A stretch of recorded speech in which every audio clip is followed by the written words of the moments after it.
preparations for the 2017 Prep Picks Report in full swing. Ready or not, the mothership set sail Friday, August 25th. I know Chris Ello is all excited about that. You can follow Chris on Twitter at ChrisElloSD. That's at ChrisElloSD. Before we begin, Lori Ello, if you're watching this show right now, we need a better headshot. Take a picture. The only thing that's missing is you holding your little license plate and the side profile, dude. Come on. Lori, send us a better headshot. Take a picture of me, honey. This weekend, LT is officially immortalized in Canton, Ohio. Now that he's joined the evil empire as an employee, are you less inclined to be pumped up for the induction ceremony? You would think I would be because you know me, but I just liked LT too much. I mean, covering LaDainian Tomlinson was one of the real joys, I think, of being in sports in this town. And, I remember the day that we knew it was his last day as a Charger, and I think everyone in the media, you were probably there. I mean, everyone who went over said thank you to him. You don't see that happen very often. He's such a sensational guy, along with being a Hall of Fame player, that I'm proud of him, and it'll be fun to watch him go in. Anthony Lynn has his first test as a head coach and fails it miserably as he flip-flopped from both sides of the issue. Whether or not he lets his stud athletes, the guys who know him best, Rivers and Gates, attend the ceremony in Canton, Ohio. Yeah, the only person that shouldn't attend the ceremony in Canton, Ohio is Anthony Lynn. He needs to be at practice because he needs to learn how to coach. I think Gates and Rivers know what they're doing. This was an F- for his first decision as Chargers head coach. So they split the baby. Rivers will stay in town. This was Coach Lynn on Tuesday, I believe. So Antonio will go with team permission? Is that Absolutely, absolutely. And what went into the decision to give him the permission? Well, just the fact that he played with LT and they were so close. They were basically neighbors for a lot of years. And, I just feel like at his age and things he's accomplished, it's a big day for us for sure. But, I'd rather him be with LT. And I'd rather Rivers be there, too. Oh, I can see why they hired him. Can't you? He's just electric. All right. How about Chris Ello first? You want to talk about Padres? They're on a roll. Okay. Let's take these Padre highlights full. Chris, do the play-by-play. We start with a crowd shot. All right, here we are, Petco Park this afternoon. Little day baseball, final game of a two-game series. This should never happen.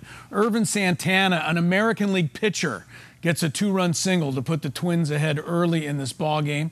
Jose Perella, a bomb to center field. This is Brian Buxton climbing the wall, but watching it sail out. Padres back in the game 4-2. But this here's a big boy. Miguel Sano finished second in the home run derby to Aaron Judge. Shows exactly why. Blast went deep, 5-2, Minnesota at that point. Let's go to the board. 5-2 your final. How'd I do? Team off tomorrow and on their way to Pittsburgh. Padres showing signs of what 2018 and 19 will bring? You know what? I'm starting to see a little bit. I mean, honestly, Hedges is going to be your catcher, right? You're going to have Renfroe in right field, Margot in center field. I'm glad they hung on to Brad Hand. Keep Chacin around. He's going to be a pitcher in your rotation. Spangy? I'm not sold there yet, but I'm starting to see some signs of a team coming together, yes. Cubs ring Steve Bartman. Is that right or wrong, or is that just public relations? I guess I think it was a little grandstanding, to be honest with you, by the Cubs. But look, when this happened 15 years ago, for some reason I knew it was going to be immortalized forever, and it was. I'm just angry at the Cub fans who blamed and put all their hatred on Steve Bartman for so many years. It just was wrong. That was the wrong part of it. The Cubs giving him a ring, I don't think changes. We still haven't heard him do an interview yet, have we? I'm glad he hasn't. Yeah, good for him for holding out. Bob Baffert having tough meat so far. Tell us why. Well, first of all, horse racing's lucky to have Bob Baffert because he's the top guy in the sport and he's a good guy to boot. But he's had a tough meeting. He lost with Arrowgate and then... We'll get to the Smith thing in a bit. Yeah. Arrowgate, you see him finishing fourth here, the automatic horse, number one horse in the world. Bob Baffert doesn't normally have that happen to him. And then last weekend, he sends out Drafong and his rider, Mike Smith, goes flying off. This is the end of the race with, here it is.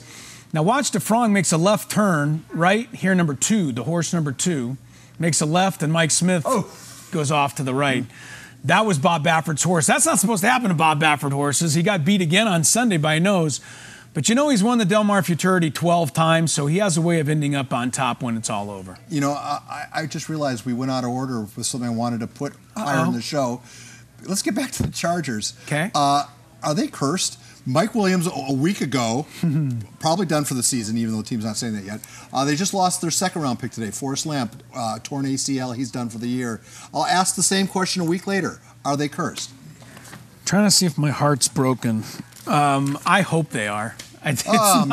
Don't you? No, I don't. What do you want them to do well? I don't know. This is what they torn. get. The karma's getting them, and I love it. I love every minute of it. So when you see these pictures of the signage coming down at Murphy Canyon Road, boy, the big hurt isn't here yet, is it? Look at how slow and laborious of a task that is. Just blow it up. You know what I mean? Give one of those dynamite things and just blow the whole thing to pieces. Flip or flop. Just take Just get rid of it all at once. We have some sound from, I believe, either one of the workers or some of the people who were around watching the signage come down.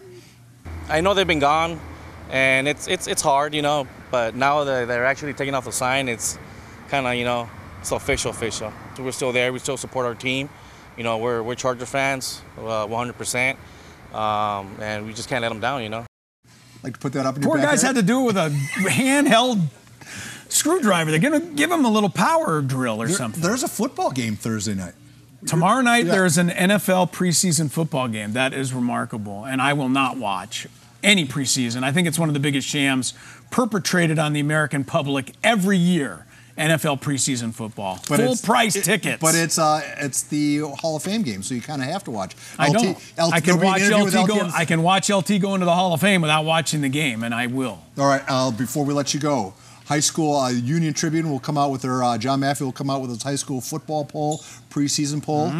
Doesn't mean a lot, but it'll be a poll. Who's going to be the number one high school football team in the county? First of all, John Maffey's poll means a lot. Don't you kid yourself. Well, I mean, not this early in the year is what I'm saying. I have no disrespect to John Maffey. That's right. I'm picking Helix number one because I think they're the school that got the most transfers this year. in the wild.